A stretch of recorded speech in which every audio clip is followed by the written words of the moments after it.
Let me ask you a question. What happens when you balance your finances, career, and your well-being? There's no limit to what you can achieve. I'm Jalen Vickery, your host and guide on how to build wealth with wellness. Living in a world of information overload and misleading highlight reels, Finance Fitness Finesse is a podcast to help you realize you're not woke, you're broke, and how to change that in your favor. If you're looking to elevate your wealth, well-being, and discover the power of balance, tune in to learn why money matters, but wellness counts.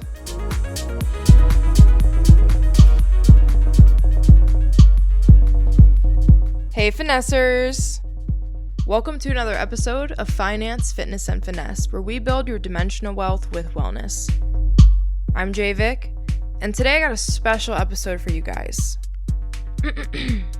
Let me introduce Project EDF3. Yeah, what the heck is that? Well, I am so hyped to say that I am graduating with my second, very fancy, and very expensive piece of paper in December to complete my master's degree. You guys already know that I capitalized on all this carpal tunnel by catering all of my assignments to my research on dimensional wealth. Yeah, this brain is not free, honey. Project EDF3 encompasses the 12 months of observations, research, and clinical interviewing I conducted during my internship at an eating disorder clinic. I studied the intersection between eating disorders and financial strain across diagnoses like anorexia nervosa, binge eating, OCD, ARFID, and more. This episode, well, technically it's for an assignment. We were supposed to be quote-unquote creative in presenting. Rather than doing a voiceover on a PowerPoint, I'm gonna bank this into my media assets. Why would I or any student do work we couldn't finesse and capitalize our efforts on? For those of us that don't ChatGPT our way to graduation, maximize your academic efforts for future investments. Today's special episode is a summarized breakdown of the research and results of Project EDF3. If anyone would like to invest in the abundance of knowledge I developed on this topic, which I highly recommend, leave me a review, follow me on socials, and shoot me a DM or an email. I'll make sure you know how to access this exclusive content when it drops in December. You're not woke, you're broke if you miss out on this one. Alright, let's get into it. Anyone out there door dashing their way to bankruptcy? Anyone not eating out of fear of being unable to pay rent? What about hoarding money out of validation for being a great saver while neglecting your nutritional needs? Working in an eating disorder clinic for the past year, I got to see firsthand how deeply financial strain can impact clients, not only by limiting their access to treatment, but also by contributing to the emotional distress that fuels eating disorders. For many of my clients, and even others in my community, financial instability is not just an external stressor. It can become this internalized, overwhelming monster that feeds directly into an eating disorder. Whether it's an inability to afford treatment, the shame of living paycheck to paycheck, or using food behaviors as a way to cope, the link between financial strain and emotional wellness should be impossible to ignore. But many of us do it anyways. Why? And that's not just my perspective. There are numbers to back this up, guys. Did you know that the economic burden of eating disorders in the US exceeds $64 billion annually? Yep, the B word. That includes treatment costs, lost productivity, and even mortality rates. This is not just a personal struggle. It's a societal one. So over the past 12 months, I dove into the grand challenge centered around the correlation between eating disorders, financial strain, and emotional wellness. Specifically, how financial stress exacerbates eating disorders and vice versa. This challenge speaks to my passion for addressing the pandemic of financial illiteracy, assumptions around eating disorder origin, and destigmatizing the intimidation around money. I mean, this is a challenge rooted in a bigger issue: behavioral financial literacy, or really the lack of it. See, eating disorders often appear during adolescence and young adulthood, You know, those critical years between ages 12 and 25 when most of us are crying and trying to figure out how money even works, to figure out what our bodies are supposed to look like, to figure out what's acceptable. And let's be real, financial literacy gaps during this time can negatively compound so much stress, especially for someone already battling an eating disorder and finding their identity. Preventative care involves awareness, education, and encouragement of our ability to understand. At the clinic, I work closely with clients to explore the roots of financial and food scarcity. I help them unpack how financial strain fed their eating disorder symptoms, and vice versa. And I chose this challenge because I am curious how the emotional strain from financial issues can intensify an existing eating disorder without us even knowing it. As the eating disorder itself worsens from financial instability, it creates a toxic cycle that's super hard to break. Together, my clients and I created action plans that tackled not just emotional health, but also those financial connections. The goal was simple: to empower them to break free of this cycle and restructure a life that felt dimensionally balanced. One thing I learned is that this isn't just about individuals. It's a systemic issue.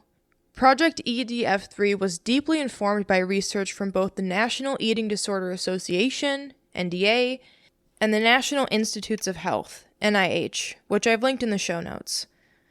These organizations highlight how deeply financial stress is tied to mental health. For example, NEDA's findings show that financial insecurity is often linked to eating disorders. Some people may use food-related behaviors like binging or restricting as a coping mechanism for financial distress. And let me tell you, it blew my mind reading that what I was seeing in the clinic was real. Keep saying that financial therapy isn't needed. I'll wait. And let me tell you these stats. They are disgusting. They are disgusting. You ready for this? Over 70% of people with eating disorders experience significant financial strain due to treatment costs and affiliated symptoms. On average, these individuals spend 20 to 30% of their annual income on treatments. And a 2020 study found that people with eating disorders are twice as likely to face financial difficulties compared to the general population. But it doesn't stop there. Financial stress actually changes the way our brains work. The NIH provided data on the biopsychosocial impacts of financial hardship, noting that financial stress affects neurotransmitters, stress levels, and overall emotional health. So with all this in mind, I developed Project EDF3 at the clinic to integrate financial therapy into eating disorder treatment. Unfortunately, most therapists are not educated in school how money impacts mental health. Lack of educational support cycles into lack of client support, thus contributing to high relapse rates. Patients experiencing financial strain are 75% more likely to relapse within 6 months of treatment than those without those stressors. Financial toxicity can be, for many clients, both a root cause of their eating disorder and a significant barrier to seeking and continuing treatment. I started out by helping clients explore their personal relationships with money, what I call their financial identity. To make the interaction more relatable, I even coined terms like financial anorexia and money dysmorphia. These terms helped us talk about the patterns they were experiencing, like restrictive spending and financial anorexia, or distorted views of one's financial situation in money dysmorphia. But it wasn't just about the labels, it was the education. Knowledge is power, people. I work to help clients identify where their eating disorders impacted their financial lives and vice versa. We talked about scarcity, consumption, and control, not just with food, but with money. And we integrated emotional financial wellness education into their treatment plans, alongside traditional therapy, to give them tools they could use long after treatment ended. What's incredible about this approach is that it was not just theoretical. It was backed by research. By incorporating principles from NDA and NIH, I ensured the financial therapy techniques were rooted in evidence. And that made a difference. It really did. Some clients have reported feeling less overwhelmed and more empowered by the intentional awareness created to combat symptoms. They started to see how addressing their financial challenges with emotional resilience could actually help them focus more on their overall recovery. And then as this project continued to unfold around the 6 to 8 month mark, I started to notice patterns that went even deeper. They were the connections between the controlling behaviors associated with anorexia and financial anorexia, as well as between the compulsive relief found in binge eating and retail therapy. There were even connections between hoarding behaviors and OCD-like tendencies with money. These correlations are all part of an analysis paper I wrote, so if you're curious, feel free to reach out via the show notes, and I'd be happy to share more. But this work was not just for clients. Some fellow stakeholders I should mention include the families, the clinical team, and our wider community. Families often play a huge role in recovery, or at least you would hope so. So I aim to educate them about the financial side of eating disorders too. And for clinical settings, we need to continue to broaden our understanding of what treatment could look like when we address both mental health and financial well-being. Over the course of a year, I got deep into observing, researching, and talking with clients to connect the dots between eating disorders and financial stress. I got to explore everything from anorexia to binge eating, OCD, ARFID, and even made a case for a new money disorder: avoidant restrictive financial identity disorder. Okay, yes, I made it up from the acronym ARFID, but still, it's the same thing as like financial anorexia. You just slap finance in front of it. So I coined avoidant restrictive financial identity disorder. All right, to make sure I'm hitting all my points, this project wasn't just about checking off boxes for my internship. It was about raising awareness of how financial stress fuels eating disorder behaviors and showing how financial education about the behavioral side of our money decisions can make a real difference in treatment. For example, I dug into connections like anorexia versus financial anorexia, body and muscle dysmorphia versus money dysmorphia, and even retail therapy and binge eating. Clients' financial struggles are not just background noise to their eating disorders. They can be a major driver. I also need to be sure to mention that a lot of people I worked with came from diverse backgrounds with varying levels of financial experiences. For lower income households, financial stress can trigger behaviors like restricting food or binge eating due to resource scarcity or financial anxiety. Studies suggest that individuals from households earning below the median income are 50% more likely to develop disordered eating behaviors as a coping mechanism for financial stress. FYI, the median household income was $80,610 in 2023. And let's be real, access to treatment is not equal. Marginalized communities often can't afford care, which only keeps the cycle of intergenerational poverty and chronic eating disorder morbidity going.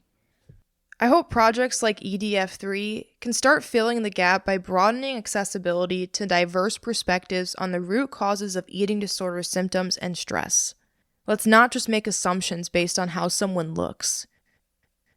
For the majority, this was the first time anyone had talked to them about the emotional side of managing money in a way that was helpful and non-judgmental. And honestly, it was so uplifting and so energizing for them and for me. It showed how giving people the knowledge to take control of one area of their life can make all the difference in another. Maybe we should all consider the power of sharing the wealth of knowledge to improve our world. One thing that hit me hard during this project is just how much financial stress and mental health go hand in hand. I mean, money problems don't just add stress. They're often the root cause of a bigger emotional or behavioral issue. Now, that realization permanently changed the way I think about therapy. And moving forward, I am determined to make financial wellness education a standard part of therapeutic practice. Another takeaway was how powerful collaboration can be. Mental health professionals, financial counselors, dietitians, doctors, family members, you, the client, All of us working together can make treatment so much more effective. Complex issues like eating disorders or mental health in general can't be tackled in isolation. I also learned that one size fits none when it comes to these types of techniques. Money stress, eating disorder stress, mental stress, it's all personal. It's all shaped by culture, family, and lived experiences. It can't just be all lumped together to one type of person based on the disorder that you're given. Cookie cutter methods just don't work. We gotta meet the clients where they are, tailor interventions to their reality, and use what they're already good at to create change. Place them in the driver's seat of their systems. What really should stand out, though, was how empowering education can be. Seeing clients gain confidence and emotional resilience via mindful intentionality has been extraordinary. For a lot of them, again, it was the first time someone talked about money in a way that didn't feel intimidating or judgmental. What happens if that was normalized? We should help others always feel capable. To close this episode out, Project EDF3 showed me how deeply financial stress connects to emotional health, self-worth, and even behaviors around food. It reinforced the power of holistic care, which is addressing the financial, emotional, and systemic factors together for real lasting change. Why share this here? Partly because it's an assignment, and why waste good work? Great work. But also to keep the conversation going.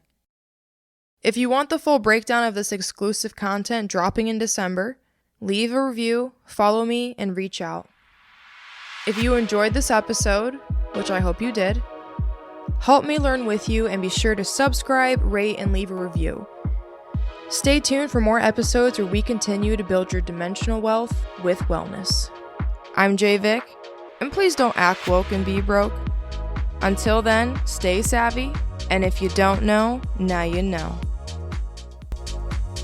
Disclaimer, this podcast is for informational purposes only and does not constitute financial or mental health advice. Always seek professional guidance tailored to your personal needs.